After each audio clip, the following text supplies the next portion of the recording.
The mysterious sounds and the beautiful aroma here. It smells like grape juice, but not your typical kind. We're talking about the Ice Wine Festival when we come back right here at Vineland Estates Winery.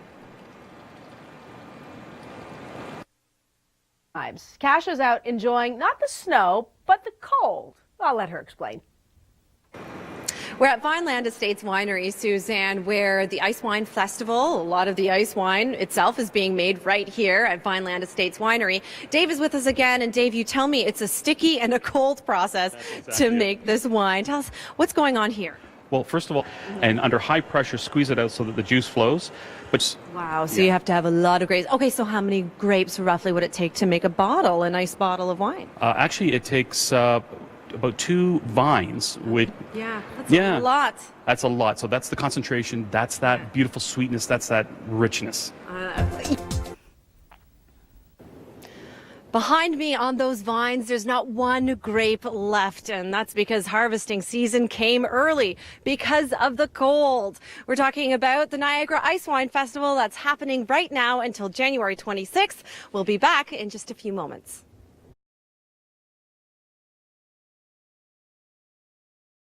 Behind the forecast. We're out here, and that's what you need to produce ice wine, and we're just about to toast to the 19th Annual Ice Wine Festival. We have got Jim Morrison here. That's right. Now that you cooled it all off through the luge, we're going to cheers to that. Thanks so much, Kimberly. Cheers. All right, we're going to send it back to you inside. Toasting -12 wind chills this weekend. Coming up, your local forecast. Well, Kasia continues. Where are you now? Yeah, we now find ourselves in the carriage house of Vineland Estates Winery. It's so beautiful and quaint, and just take a look at this background. These amazing windows show where all the magic takes place. Ice wine. We're talking ice wine production with Jim Morrison of the Growers of Ontario. Now, tell us about the kind of year we had when it comes to ice wine production. Rather than the end of the cold spell. Okay. So there's a lot of volume there, and the quality will be excellent. And of course, that's the main weather connection. You had the cold spell early in the season, and that's why we have more of the sweet stuff this year. All right, we're going to send it back to you inside with more on your weather. Not just Vineland, but all through the Niagara region. And well, we find Kasia in Niagara-on-the-Lake today. One thing we can all cheers to is the really cold temperatures we have in Canada. Because of that, we are a world leader in ice wine production. So, of course, we're talking about the Ice Wine Festival that's underway right now until January 26th. And we're now joined by Jim Morrison of the Grape Growers of Ontario. Jim, let's talk about, the climate connection and the production of ice wine. How is it that it's so dependent on weather? Early. And it usually happens in the middle of the night. I see that in documentaries. Is that so?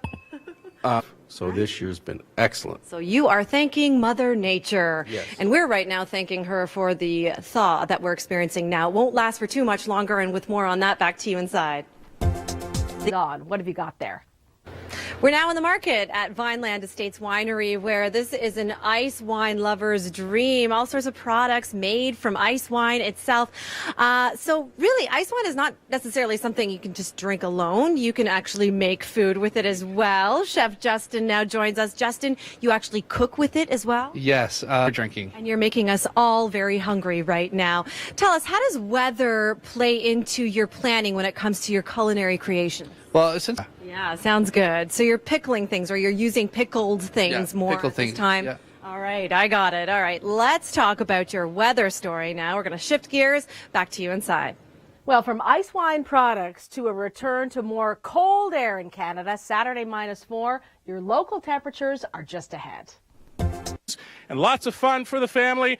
It runs until the 19th. Over to you. Well, Kevin, we're still enjoying these slightly above seasonal temperatures, but what about people who depend on the frost? People like ice wine producers.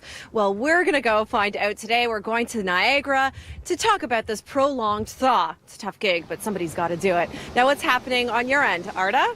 Thanks, Kasia. Some light flurries and temperatures hovering around the freezing mark.